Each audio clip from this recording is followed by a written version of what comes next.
Hey everyone, Dan Duggan and James Kratch here in the press box at MetLife Stadium after yet another Giants win, 5 in a row. Outlasted the Bears, another one coming down to the wire, getting used to these nail biters. What was the biggest takeaway from you from this game? The biggest takeaway for me was defense in the second half. Obviously, they're down 16-9 at halftime.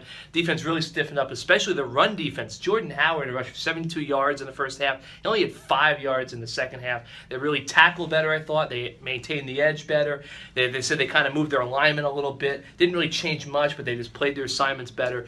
They really shut down that run game, which I think was key. Because, look, the Bears were really banged up as it is. They came into this game injured. They lost Josh Sitton, the Pro Bowl guard. They lost Zach Miller, it sounds like, to a broken foot, their big tight end, who really kind of beat the Giants up in the first half. They caught a break that the tight end left again. So, they needed to establish the run in the second half to get themselves going. The Giants took that away from them, and they forced Jay Cutler to throw to a bunch of guys who you probably never heard of, which I think really helped the Giants' cause. So, big game for the defense. I think the Bears had 7 drives in the second half. All ended in punts, interceptions, field goals. So, lots of 3-and-outs. Big drive for the Giants in the second half as a defense.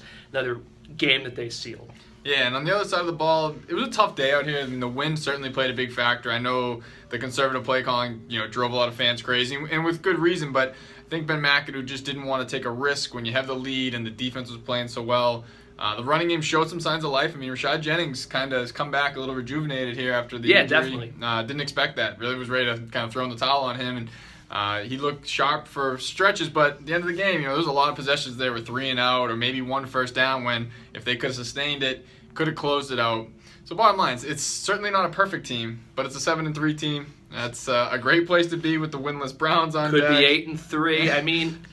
They're just getting the job done. Yep. I think at this point, this is what the Giants are. Yep. People have to stop waiting for them to have this breakout and be this prolific offense. Really good defense, so-so offense. It's inconsistent. This is what the Giants are, but it's working. They're 7-3, 6 games to go. Still a long way to go, but they are in playoff position.